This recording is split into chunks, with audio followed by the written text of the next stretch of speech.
Right, this is cut one. Tonight we have a very, very special guest, a young gentleman who I have known for a number of years, and I'm sure most of you know the name. I mean, you all know in what relationship he has played in the musical world, and we are very happy to welcome Brian Epstein of England to WOR-FM and our microphones. Brian, it's a delight to have you on the show. Welcome to America. And all that kind of jazz. There's so many questions that I have to ask of you, and so many things that I want to ask. I think that perhaps we'll just do them as they come along. Ask what you like. All right. To begin with, everyone seems to have had a new direction. Everyone has gone through their own matriculation, I guess, and have reached a certain maturity in musically, I'm speaking, and able to articulate a whole new meaning as far as concept of music and musicianship. And your involvement in England, not only with the Beatles, but with many other groups as well, in your own career, since I haven't really sat to speak with you about this in any length, the years difference, while it has been great in many fields, how has it changed as far as your own thinking, your own direction? Has there been a change for you? Well, it's changed because I suppose that I've gained more confidence. Because when I first came over here with Billy Kramer, I only knew 2 people in New York. And then after that, of course, in the beginning of 1964, it all broke out, and that was when we first met. And really, it was beyond everything there, because I didn't know what was going on. It was, one acted sensibly, with common sense, as much as anything else. But the success with the records was so unbelievable, and the acceptance of the boys was so great that one didn't quite know what was going on. So in between times, one's been able to find out what has been going on and what has taken place, and one's seen progression, not only with the Beatles but with lots of other people. So I think things are much better now than they were when you first came over. This has been being in the midst of it, I seem to notice it all the time, that the times that I had traveled with you all, that it was almost like you weren't involved in it, like you were just observing this fantasy, it's like it was very, as you said, very unreal. It was just too immense or too big. And I think, as a manager, I've noticed that this happened. I don't think you went into the management business, I gather, as just for the sake that this was your business and your livelihood, but really that you were you appreciated music. I think you dug music and loved music a great deal. Well, I did. I sold records over a counter in a Liverpool store for a long time, 6 years, I think. And it was only that I was getting bored with doing that, because I could almost anticipate demand, that I went away for a little while, to Spain actually, and came back, and then the Beatles thing happened. But that was a long time ago. That was 1961. It took a long time to break through, and I think today it takes a long time to break through with anything that's really important. Nothing that's really important is broken through very quickly, except, well, you can take in England. Many of your listeners probably won't know about Jimi Hendrix, who, by the way, has nothing to do with me. But you can take, for example, Jimmy, and he's broken through big now, and I suppose to the general public in England, it looks as though it's an overnight success, but no star or success is born overnight. Jimmy hung around the Village and around Detroit and around masses of places throughout the States, before anything really happened to him, before someone took an interest and brought him over to England, and now he is very important. Well, we have heard a lot about him. I think what we'll do right about here is let's play a record which is not released here in the States, or is it? Is his version? Hey Joe? Hey Joe? Jimmy's? Well, we have it, because, I guess it's the English record that we do. Well, I Somebody brought it over. wouldn't have known whether it was or not. Yeah. Well, we have this, and I think let's give our listeners an opportunity to hear what Brian's talking about. This is Jimi Hendrix's version of Hey Joe. Oh, it's okay. You can keep it going. Cut 2. But that is not representative well, of Jimi Hendrix. Jimi Hendrix is much better, than Hey Joe. I think it's good. Hey Joe's good, but I think that he is better, and he's a great performer. So you're telling me that he plays a guitar with his teeth, with his feet, with his amplifier. He bashes it about, but it's not a gimmick thing. It's not smashing up guitars, which a lot of people do. It's just that he can play with his teeth. He is an ace guitarist. Speaking of musicianship, the one thing that I guess about the Beatles, and I'm sure that there are many listeners here, and I'd like to get to a nitty-gritty type of questions and get that out of the way so that we can proceed into other areas. The Beatles and your relationship and your projection as far as they are concerned, because we still get letters. They are broken up, and it's more or less, sometimes people hear news, sometimes they hear just smattering of news, and I felt that there's no one who was closer to the situation and more involved, and I thought perhaps you'd just tell us what the present status is as far as the Beatles and their career and your own involvement. Well, the most amazing thing about this trip is that I haven't been to America since there was those strange rumors about them breaking up. And I didn't really know how big this rubbishy rumor had got out. It was all beyond and above the five of us. I didn't realize that. I was coming over on the airplane, and the hostess, who was very pretty and very nice, came and sat down. That's nice. And the first thing she said was, well, they're breaking up now, aren't they? And this was fait accompli, One thought she had decided that this had happened in her own mind, and what are you going to America for? Mm-hmm. But this wasn't true at all. There was no breakup, it was just a rumour. And I thought that I scotched the rumours in London with various announcements, and even the boys said, there was nothing in it. And I even got them not to say anything about it, because it was all so stupid. Well, the one thing which you probably didn't realize, and I remember, there was always a rumor each week about the Beatles back in the more hysterical days in 64, 65, and the printed stories about Paul getting married, and of course him ending up being the only one that hasn't been married. And so that most of the time on the air was trying to find out what the true facts were. But here it really had developed to a point where I was even starting to be brainwashed.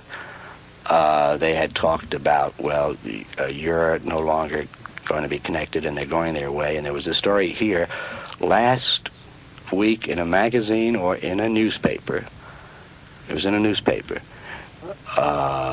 which stated about Paul saying, well, it's all over for us now. It's definitely over. And he's going to be spending his time in a recording studio, making records and puttering around the house and all that kind of jazz. And then the rumors got into more within the trade and went into the public about the fact that they had a new manager, or they weren't going to have a manager, and maybe they were going to make a picture, and that all of these things about George going to India and doing a whole bit there with the sitar, and that he was hung up on Indian music, and that John was going to do a picture and follow a career as an actor. And so I think that it's about time that I think that people should know what has happened. I mean, what has taken place in the past, say, month or so with regard to new contracts and all that kind of stuff. The last month or so is quite different from the last months or so. I think they had a very hard time last year, touring-wise. I think it was the hardest ever, because we visited countries which we'd never been to before. Japan, the Philippines and all that broke out there, which was very difficult and very hard, and I accept responsibility, but it was actually none of our faults. And then we had the American tour and the Christ business, which was sort of a thing which was taken out of context, which we were all very worried about. So that I don't think that it's wonder that any of them after that took what you might call long vacations. Paul did, in fact, write a film score. George did go to India for several weeks, and John did make a film, which is very good, by the way. And even Ringo wanted the time just to spend, to contemplate. But this is all over and changed, and they're working very hard, actually, at the moment. I spoke to Paul this afternoon, and I was surprised, actually, because off the new album, I thought that I know of 3 tracks. I've heard 3 tracks, and they've got 9 done, he told me. But the 9 have got to be completed. There's various things that have got to be put onto them and so on. So 9 is pretty well near the mark. I don't know whether in that 9 he's including the 2 at the moment. Probably for America, I suppose. Mm-hmm. They'll put the singles on, although I wish they wouldn't. We always have arguments with Capitol as to whether they should put the singles on or not. Penny Lane, Strawberry. But I hope they don't, because it's Strawberry Fields Forever and Penny Lane is selling here better than our last few singles, and those are pretty big. So it'd be very nice for America if we didn't put on the 2 singles. Include something and else. Include something else, something fresh. Mm-hmm. Because the album is going to be, well, I didn't like to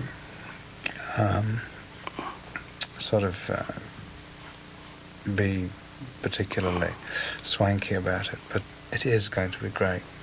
The one thing which I felt, and I want to ask you about this, so we get into the specifics, and then ask you a question about their attitude and your own personal attitude about the fact that a lot of people now will pick out of their material, like Norwegian Wood, which we play a great deal, or I've Just Seen a Face, a lot of the great things out of the Rubber Soul album. Yeah. And the tremendous reaction we had to songs like Tomorrow Never Knows, and there's one tune which is a big favorite of our audience that Paul does. Eleanor Rigby? Well, no, because that's very commercial, and that's been a tremendous success, and it's nominated for... Did it win the... Yeah, I know. Yeah. It did. It won, yeah, okay. I heard you say so. The particular tune which I think in the album was, it starts, Our day breaks, you wakes, what is that? Well, anyhow, I'll think of the title probably after we're off the air. But it shows that they have a definite idea and purpose in mind, musically, both expressing themselves as musicians and as artists of doing certain kinds of numbers. Yes, they're doing great things in the studio, and they're working every night in the studio. They really are. Every single night. And if the sessions have ever been cancelled in the last month or so, they've been for a particular reason. They just have Saturday and Sunday nights off, anybody else. Right. Do they? But they most likely will do another film. We're going to build a television show around the album to showcase it, so to speak. Mm-hmm. And after that, we're going to make a film. A film. Which I'm very anxious and keen about. And we have ideas. And when I say we have ideas, I don't say that vaguely. We've got a definite idea which needs developing. And we've got definite ideas as to who should develop it. And we've got definite ideas about what sort of director should be involved. Did the thought of doing a personal appearance tour,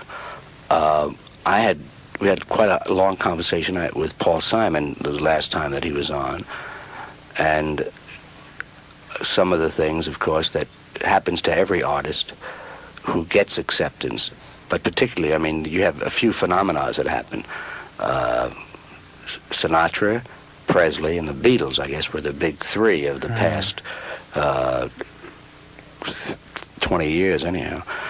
But in either case, I would imagine that where they've already done that bit of having 50 some odd or 60 some odd thousand people in a ballpark go hysterical and go out there and just play, and as the boys often said, you know, they were watching the people just as much as the people were watching them, just the reaction, you know. Yes. But it would seem that since they're doing so many groovy things and writing so many things and have so much to say, that it would seem to me that maybe one of the reasons that they wouldn't want to do a tour of that kind of tour again would be because I think they've got something more to say than getting mass hysteria. I think what you said, which was most salient, if they like that on this program, is the kind of tour.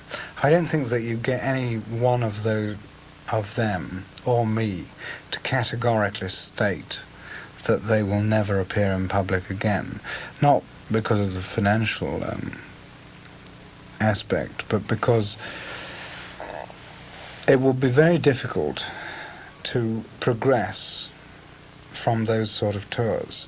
And in any case, this is my personal point of view, how creatively satisfactory for them are those tours, except in terms of finance. And they don't really think too much about that. They leave that to me anyway. But one understands it very well. So there's no reason why they shouldn't appear in public again. But I don't think that it will be in the concept that we've known previously. Well, I think, too, that that's just in keeping with...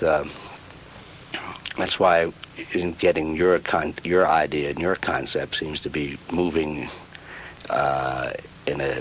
to have a definite rapport with those of the boys, because I know that you always sit together and talk things over, and it's great that you're both moving, you in your managerial capacity and they in their artistic capacity seem to be, you know,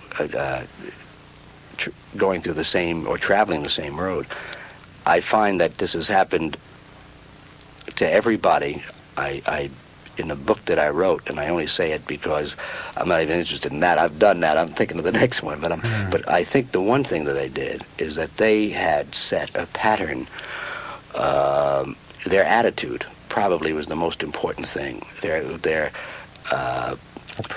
approach to people, all kinds of people, whether it be the press or royalty or at certain ambassadorial parties, and they're completely being unimpressed except by the person and what it was they said. Had a definite impact. Good. All really did have an impact, and I think their attitude in being able to not take themselves seriously. In other words, hey, and I remember the stars of yesteryear, and you sit back and you play star. The boys have never done that. And I think their attitude has been probably the one single force which has had a tremendous amount of influence, not only on musicians, thank you, and performers, but also on the average American fella and gal in their approach to life and their demand really for honesty, because I think that's one thing of all the things that if anyone would ask me about my relationship or knowing them and knowing you was a complete honest approach. I mean, George particularly, I mean, he doesn't hasn't never made a statement which you could say was dependent upon something else. I mean, he always knew where you stood. Any statement which they've made, taken out of context, is difficult for people to accept. But on the other hand, they do speak honestly. Right. The Maureen Cleave thing, and I know perhaps when you said that, you perhaps had referred to the statement about Christ, which by now, just for your own edification as far as our listeners are concerned, since it was taken out of context, and I did read the entire statement at the time that it happened, it's something which I think a lot of people concur with, so much so that the second part of my book, which I'm doing, is all about religion. Its second part is called God is Not Dead, the Church Is. And in it, I think John Lennon has probably prompted more things,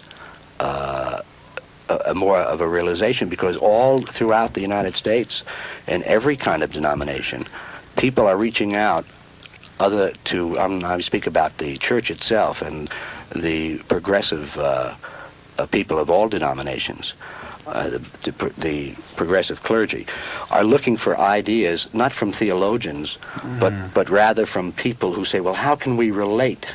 Yes. They've done contrivance.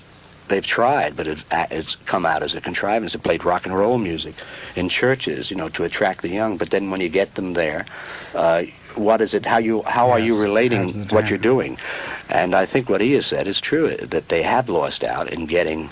There have been more people buying Beatle records and going to see Beatle movies, and then there has been new people going to join and become a member of a church.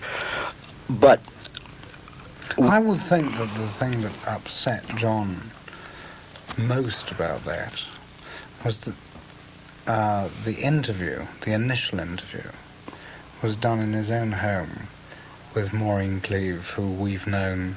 Well, you probably met her on we traveled on the very first tour, yes, right. And we've known her very, very well, and we like her very much. We all like her very much. And he said these things, and she was right to report them. But I think that what upset John more than anything else was that hundreds of people were hurt by that. And I think that John is a very sympathetic person. He is. Incredibly sympathetic. And the last thing that he would want to do would be to hurt anybody's inner feelings, however much he may feel. Sort of, but this is a basic thing with John, not to go and hurt other people, not to go and smash other people up. It was amazing, because when I heard it was Maureen, I had met her in England. In fact, she did a nice piece on me, and I know that she was one of the big Beatle fans. Yes, and she was upset herself. I can imagine. I mean, she was calling me when I flew over here to see what was what before they came. She was on the phone every few seconds saying, what could I do, and how can I help, and so on and so forth. Well, it seems, however, though, Brian, and I think it becomes a matter of fact, that the press is not particularly interested in trying to get an explanation and give a full explanation. They had something sensational to go on. Yes. They had something finally to put down these kids who play loud music, as far as they're concerned, those people who are really turned off to today. And I'm not talking about being a hippie or anything, but I mean really of today's world. Well, I don't know. And I don't think yes. that I think it was their duty and their obligation was to have the first person who should have been interviewed should have been Maureen Cleave, to right what she had said, but which they took out of context. But they weren't looking for that. I mean, you heard about DJs across the country, like they banned Beatle records. I mean, that, you know, that's like, if you saw that in a grade B movie, you wouldn't see it. Lennon or something like that. And that's good press news. Yeah. It's good press news today, and if they sell 2 records only with their next single, it'll still be, Beatle news is still important. And, you know, why this thing happens is because, I don't know whether it's true in America, but it seems that it's true in Europe, that the people behind the press are out of touch with today. They don't realise that things like radio and television have almost taken their place. And Armstrong Jones, Lord Snowden, said the other day that he couldn't understand why this rumour about him breaking up with Princess Margaret had got out at all. I mean, his actual quotes were pretty hot because they were so genuine, really. Mm-hmm. And he talked about the gutter press of Europe had been saying this for years, ever since they first married. He was saying that sort of thing, and he couldn't understand it. Of course, they hadn't said it in England because it hadn't broken big enough in Europe. But he did say that, and I think that he had a right to say that, because it's just names, sensational names and sensational stories to be built up upon. I think perhaps what you say is best exemplified, that radio and TV as information sources. When you write something in a newspaper, it's hearsay and rumor, and people, well, sort of take it's the printed word, and tradition and years, I guess, teach you, well, this is it, you know. But after a while, people, for example, are not believing the history books either, because they don't believe that the true story has been written about the American Indian, for example. I mean, or with the Negro and what happened there. Yes, but they probably have, because the people that wrote those books are not sort of cheap press. Who are trying to sell papers on a daily basis. Well, even there are, let me say, certain things that were kept out, that weren't included, that should have been. I'm not saying that they had written it in that point, right? But here in the press, the reason that radio and TV has taken up a great deal of slack is that people can hear it for themselves, see it for themselves, hear the entire conversation for themselves. Here in newspapers, they write whatever they want. Exactly. They take you out of context, and therefore they can paint. Even though Lord Snowden said it, it seemed like a sort of half-hearted kind of routine denial, because they did not issue the full text of what he had said. They just wrote. No, but some of the things that they quoted him as saying were okay. Mm-hmm. I thought so, anyway. We're going to take a couple of moments out, and I think this is about a time to play some Beatles sounds, and I'd like to wrap that up. Some of the sounds, of course, that we'll play, we'll do a little medley of Beatles sounds for you. An interesting thing, there was a survey of which we paid no particular attention to on our show, only because we don't believe it. We believe in our own audience reaction. And when the Strawberry Fields Forever and Penny Lane came out, we ran a sampling here, and we took something, a couple of thousand votes within a 40-minute period.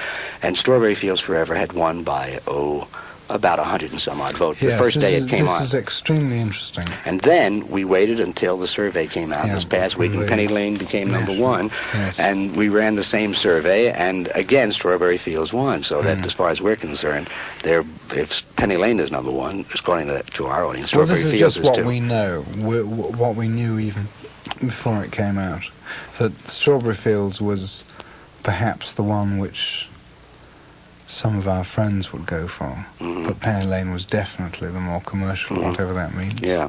Well, here's the interpretations of Beatles and the spirit of the Beatles 67 sound. Cut 3.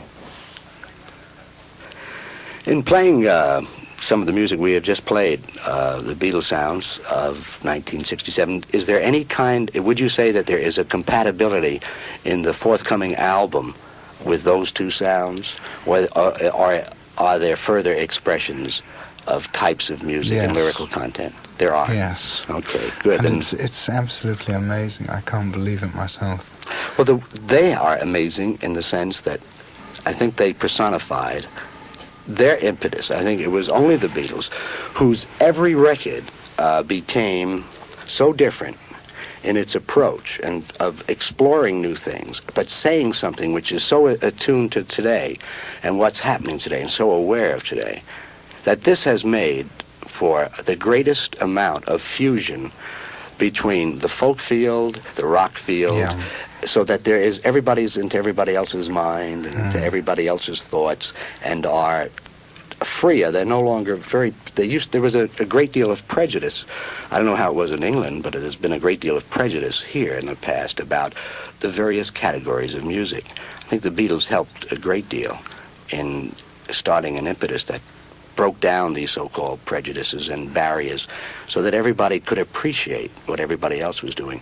I even had acknowledged that the one person, it was John and George and Paul, who had made me aware of that Dylan existed back around 64. Yes. And the fact that Dylan was a big fan of the Beatles, and the Beatles were fans of Dylan, and then Dylan not caring if they booed at Newport because all of a sudden he electrified his backgrounds, and the Beatles not saying, hey, well, this record's sold, let's stay with the I Want to Hold Your Hand bit.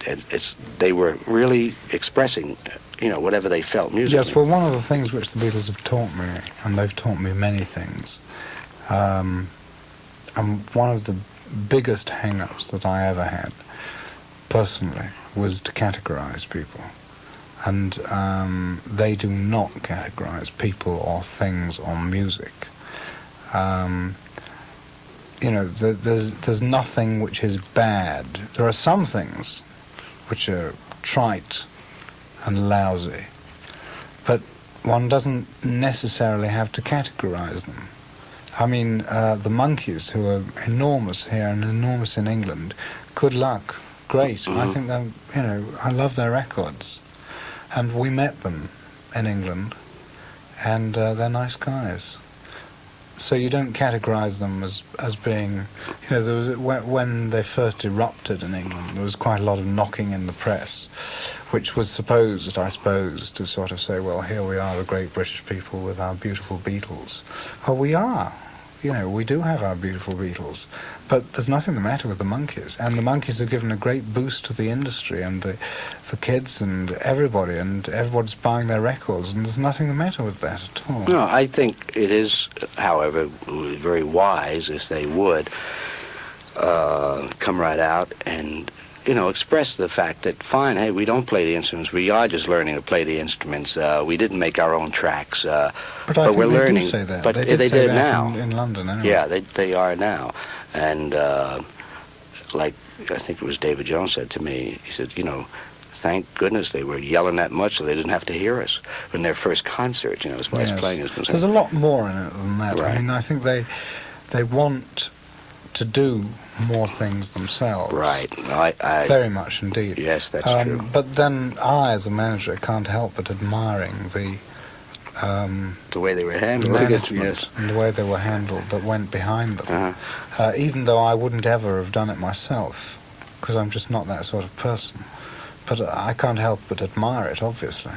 Did you... there are so many things happening. I mean, it's great, really. One of the reasons I wanted to get back on the air is that there's so much being done, being said, so many exciting things happening. And there are a couple of new groups who you were involved with. One is Cream, and the other The Who.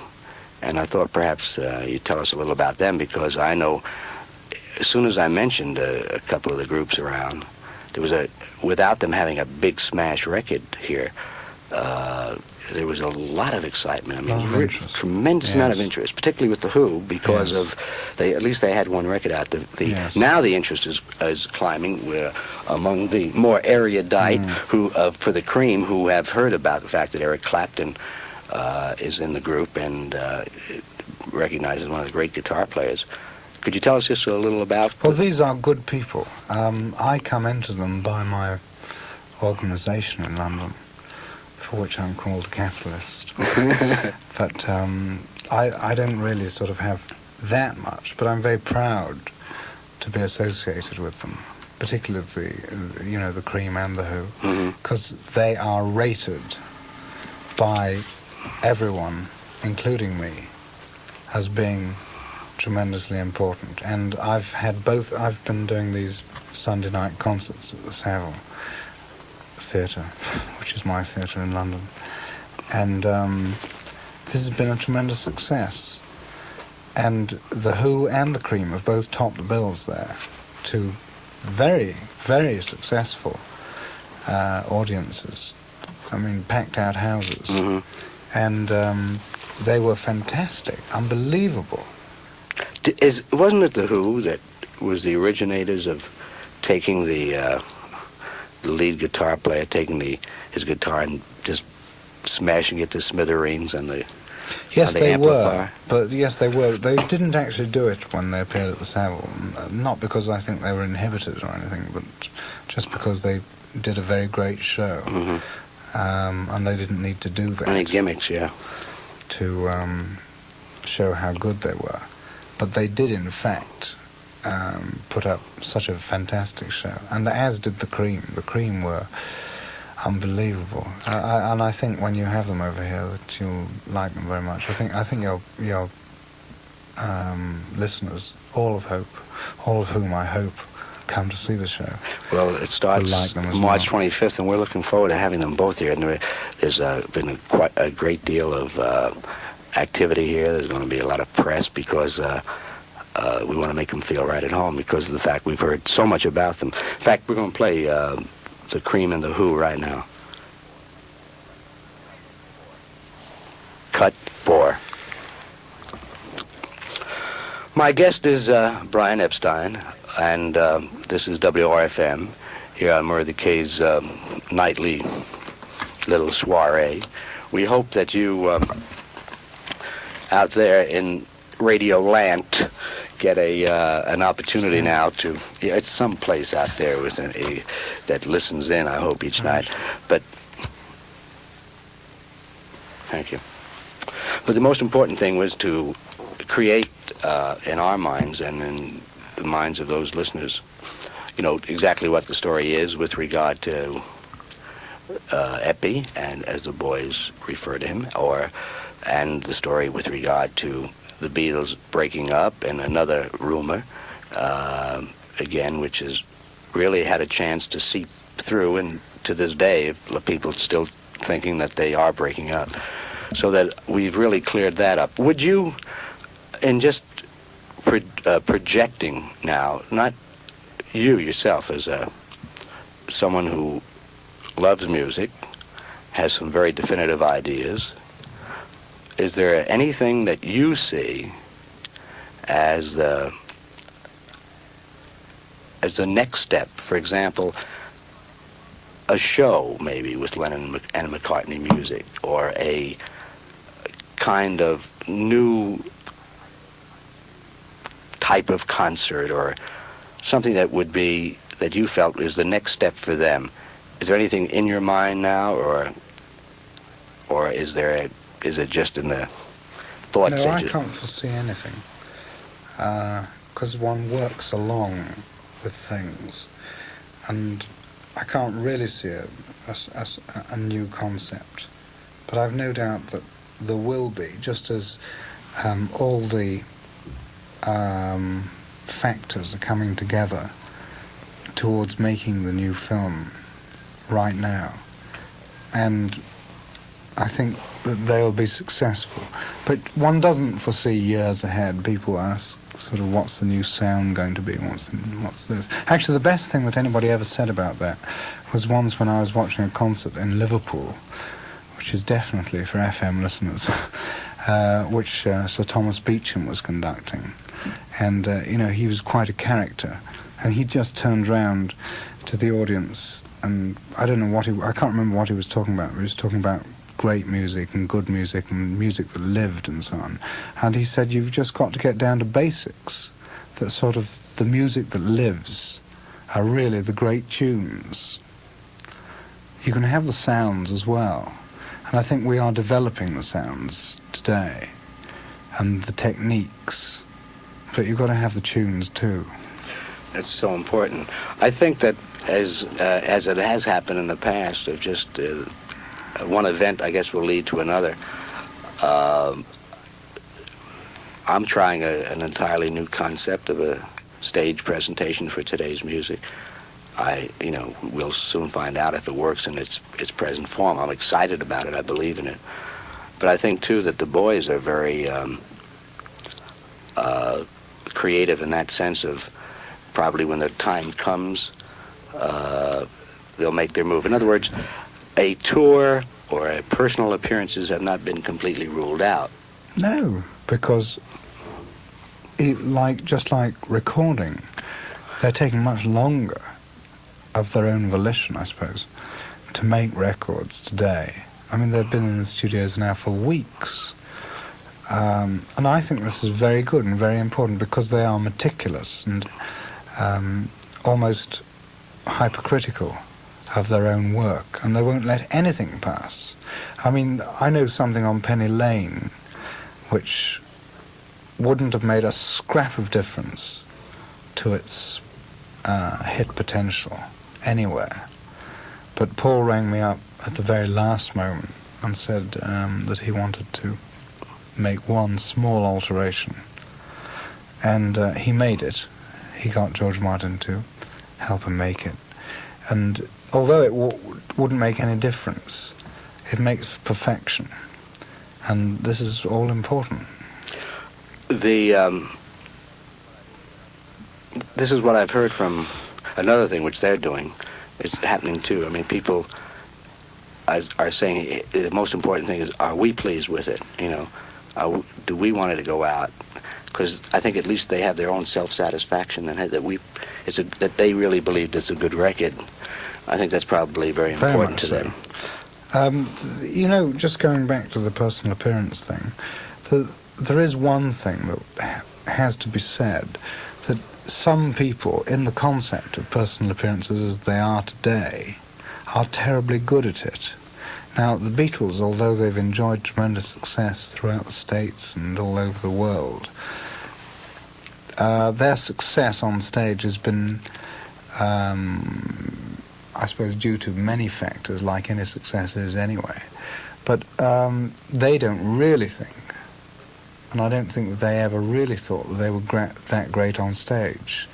But it was more a projection and a personality that came over that made them great on stage, which they are unable to appreciate. Mm-hmm. But there are some people who are, in the concept of concerts today, great performers. I mean, I can name, say, the Cream, the Who, Jimi Hendrix, and especially for me, somebody that means a great deal is Cilla Black, who is good at being on stage.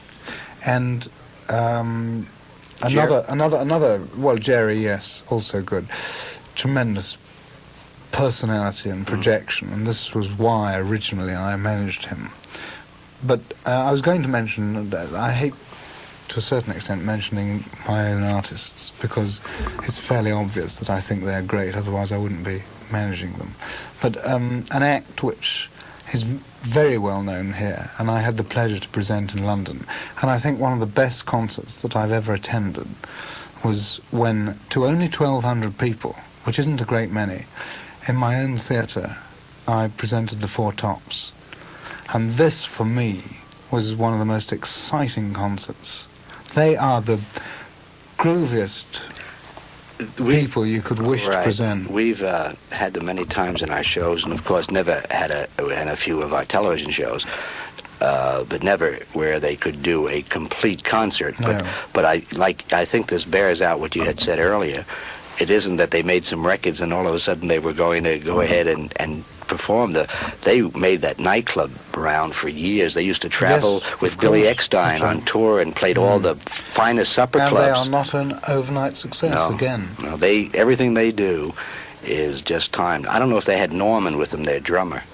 Did they have their own drummer? Yes, they did. It was the second time, but not the first time. The first time was a promotional thing, I see. Which we were a bit unsure about. But I knew that putting them into the Savile for 2 shows only, that we'd pack out and it'd be difficult to get tickets. That's the one group that I would say utilizes its audience to the fullest extent. They really reach out, and before you know it, the audience is really participating in part of everything they do. They feel as one. And it's very exciting. I've seen several of their concerts because they've just been back again and done a second tour. But that first one will be unforgettable because it was within the confines of a small auditorium, and that was just too much. There are certain, I guess, times and moments, I know I do too, and you must, that you remember. There were very exciting periods in the theater or in concert. I don't know what the expression is in England now as far as radio. Is it pretty much the same limitations or restrictions or attitude as it has been, say, in the past 2 or 3 years? Well, I don't know. Maybe the BBC is British Broadcasting Corporation is getting a bit better. I don't know. Certainly, sound is better. Live sound is much better because there's much more understanding of what is required. But they've got some way to go. And certainly television has too. Is the pirate radio station still operating? The pirate radio stations are supposed to operate. I can't comment on that because I'm not involved, and B, I don't know where it is. There was something about them coming off at the end of March by order, and they're fighting away. So I don't know what's happening there.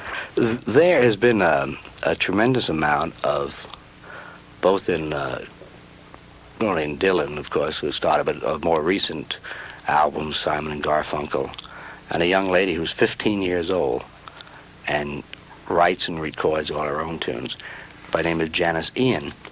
And I think this attitude of free expression and absolute honesty is I think a thing which, not a contrived honesty or contrived blatant statement, is I think the thing that's catching the fancy of our audience.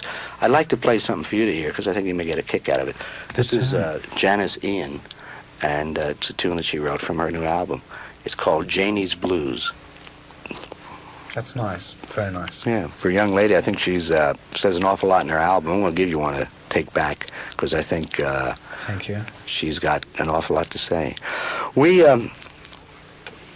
can only say that we are just delighted to hear that, right from your mouth about the Beatles and about the overall attitude as far as where they're going and how they feel about certain things, and you yourself, how you feel about your continuation. A lot of people said that you were selling out your agency. I mean, there was a big rumor around here that you were selling out and you were just going to do all kinds of other things. Sit in the grass. Oh, yeah. I don't think you could do that, Brian. No, I'm too gregarious. Did you, is there any particular, well, let's see, you're involved with your own theater there, and of course the management of a group. Now you have an organization which acts as an agency as well, right? And what about yourself? I mean, you were on TV, and your book was successful. And is there any other things that you, as an individual, are? Yes, there are masses of things, but I'm very loath to get involved because I seem to, by nature, become involved in too many things. which makes it difficult to concentrate on one thing. That's why I hope that with the new management agency operation which we have in London, which is quite considerable, that I can concentrate on the things that really concern me. And I mean, one of them, just for example, that I got involved in, maybe I shouldn't have got involved in, is I'm going to make a film of the Seville Fair this year. But it won't be a big important thing, but it'll be just a nice thing, I think. There's so many goodies out there, isn't it? That I guess you see that you just, if you are creative and want to do things, you have to fight, not to get involved, and that of course is a real hang-up. I, for one, want to thank you. I really enjoyed the visit. I was wondering whether or not there is anything before you go that you could tell us about in England as far as any changes. There seems to be, again, quite a different trend musically over there than here. It's been borne out, perhaps maybe by the type of exposure that a record like River Deep Mountain High got, that was so big in England and just did nothing here. And yet we're playing it here, and that's all that we're getting calls and letters and everything about that. Yes, but this seems to work both ways, and it's something that I don't understand myself, because trite records, what you and I know as trite records, happen here and they happen in England, and one doesn't know why they don't happen in both, but the really great ones happen in both. I had heard, and again I didn't know, it was just somebody's statement about rhythm and blues really coming into its own over there now. Is this something new, or is it true, or has it always been? I think it's true, and I think it's always been. I've presented a lot of American artists at the Savile in these Sunday nights. People like Chuck Berry. Edwin Starr was a wow. I don't know how big he is here, but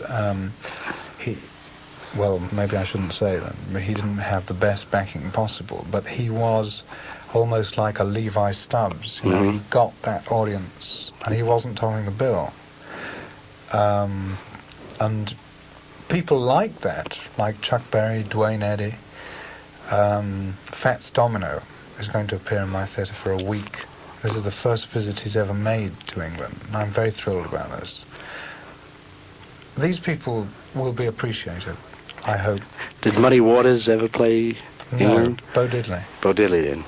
Did, the one thing which I, just from a personal standpoint, which I'm cognizant of, and I think that the Beatles and yourself probably fall into the same boat. No matter where, after a while, let's say after the first opportunity that we had when they first came here, we actually went out on the town in New York. It never happened after that, but the first time, and we were able to go to Miami and take a day off. But after that, and I became very aware of it as time progressed, there are certain pressures that if I'm in this business now today, I'm in a radio station where my attitude and the station itself and the reasons I came back allow me to be myself and not admirable, Murray. Admirable. I like the show very much. I listened the other night. Thank you. Great. And I think it has given me, it's relaxed me, because if I don't really believe in saying something or doing something, if it hurts me as an individual, I won't do it, like getting the boys to do a promo or someone to say this or someone to say that. Like, it started to get on me so badly that I really became sick and ill about it. And it got to a point, and I was an observer of it, that no matter what, whether it was the special police who were there to guard the Beatles and keep them away, people away, and let them get some relaxation and all, no matter who, there was always somebody wanting something from them or from you. It was always getting closer or knowing, but it would always end up, whether it be just an autograph or I have this or I have that, there was something that they wanted you to do, either for themselves or for somebody. And it got to be it must be a very, very hard road to find yourself in that position, because every time you look around, it's somebody asking for something. But I must say, if I've tried to do anything, I've tried to keep them away from all that and try to allow them to, as far as I can, live, contented lives, which to a certain extent they do, but they are, as I think, gregarious and want to do things. But it's a hang-up having to do things with terrific pressures, particularly when you don't understand the pressures, which is sort of a bit like 64. There was nothing the matter with 64. It was very thrilling. Don't mistake me. I was knocked out. But on the other hand, you can't live like that forever. Oh, it's true. That they never did lead any kind of normal life, and you didn't know after a while. It became like a political circle. Certain people try to get in and weren't, and they were. And they still do. Yeah. I mean, we still get asked to do incredible things. Yeah. You can hardly believe the offers and propositions which are made to me, which are just quite ridiculous. But it's made by persons with a complete lack of comprehension. Is it true that you were offered a $1 million? It was $1 million tour for a couple of shows. I don't know how many $1 million it was that we were offered. I mean, I suppose I could look it up, and I'm sure it's there in my files, just in case. Because there were all kinds of stories, which you could all believe. I always remembered a scene in Nassau. And we were just talking. It was no interview or anything like that. And we were talking. Paul had said, "If you promise not to say even the titles, I'd like to play something for you." And I said, "Well, fine. I'd love to hear it." And he played the album from the score from the picture, which I heard at the time. But he said he can see it now in about 8 or 9 years. Everyone's sitting around and people talking about music, and someone says, "Oh boy, let's get out the Beatles album." And the kid's saying, probably, a nephew or someone, "The Beatles, here's your Beatles, down with the Beatles. I don't want that old-time music, And this is what his own relationship, their attitude is, hey, well, okay, we're here, and I'm not worrying about tomorrow. They're not looking for eternal... But it isn't that at all, because they do care. Well, maybe it was the facade. Thank you. But... I think the future is going to be very interesting one. I, for one, am looking forward with keen anticipation to get the album and hear what they're doing. And I'm delighted that everything is status quo as far as the relationship and their being together and you with everything them. Is and everything was. There was not even so much as a row. That's the ridiculous thing about it. But it blew up into something. I get American press cuttings from our office here, and I read them, and some of them are syndicated throughout the country. One or two I take the trouble to write back and say, this is not quite true. In fact, I'm a bit sort of stronger than that. I said that was a load of rubbish. And I just want you to know it, particularly when I'm sort of personally hurt by it. But I just hope that Strawberry Fields and Penny Lane might prove a thing or two, and certainly, the album's going to prove more than a thing or two. Would you be...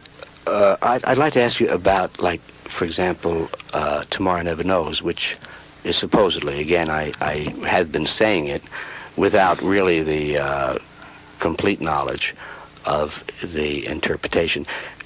Some of it was based on the Tibetan Book of the Dead. Is that correct? I think so. All I know is that John was up in my house one day and he played this to me, and I thought it sounded marvelous. Is there any... It doesn't really matter what a thing is based on or what it's about, or analysing things that people put on record, particularly music more than anything else. I mean, their music has been analysed, God knows, you know, sort of everywhere and by everybody.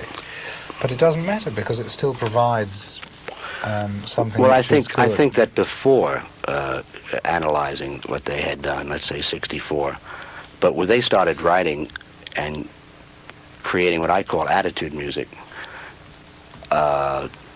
because it had, I think, one of the great attitude songs. I did a film on "She Can Work It Out" on the tune "We Can Work It Out," and which was the freedom of trying to say, don't put it in don't put a label on it because you're going to box it in. But there's 2 or 3 different interpretations of that lyric, and recently I showed a film with 3 screens, which gave both a comedic interpretation, light interpretation, a very heavy interpretation of it even on a political level, and then an abstract one. And their music, I believe, this is what basically lyrics are. I mean, crystals, aren't they? You put them up to the light and you see whatever you want to see. I mean, this is true of Penny Lane. I mean, Penny Lane is very personal. I mean, all of us lived very near Penny Lane. And all of us know about the barber shop and the bank and so on. But this doesn't mean to say that this isn't going to provide a happy few minutes for people all over the place. There's no prize though for guessing the right interpretation of a lyric or what it's supposed to mean. I think the idea is that if it entertains you or you get something of it, fine, you can interpret it that way. But I think the reason that, for example, I am more interested today, and a lot of people are more interested today in not dissecting, but getting a further insight into their expression of what they are trying to express, what they felt when they were doing it, what they wanted to express, is because that today, all over, and as I said before, they were the force that experimented. I've never seen a group that experimented so much and went from one record to another, and each time that they were saying something, but something very well. They did it very well. But I'm interested because today, musicianship, writing, lyrics are so different and so saying so much, and that where before a group was a group, today you begin to recognize certain instrumentalists because of their great ability to play. You start to recognize their musicianship and their writing ability, and it's very interesting for me, and I know for the audience, to find out in what direction they were pointed in whether or not it was just creating a song or creating it from some sort of experience. Well, I don't know, and I don't think that I should really comment, but I suppose that it's creating a song at the time that they're creating it, and this being a good time for them, as was I Want to Hold Your Hand, presumably a good time for them, is just as important. Well, I think there are many good times ahead for you and for the Beatles, and I want to thank you so much for taking all this time to spend with us tonight. And we trust that we'll, as we will before we hear a rumor, I like the opportunity. I'll call your office in England, and they'll tell me firsthand, because the Beatles are very much together, and Epi is very much together. And we'll try. And we're looking forward to a lot of very, very exciting things. We'll try. I can only say that this is sort of an interview. I suppose you call it an interview, but it's been more like a chat, and it's been as pleasurable, quote, interview, unquote, as I've ever had anyway. Well, thank you very much, Brian. Good night.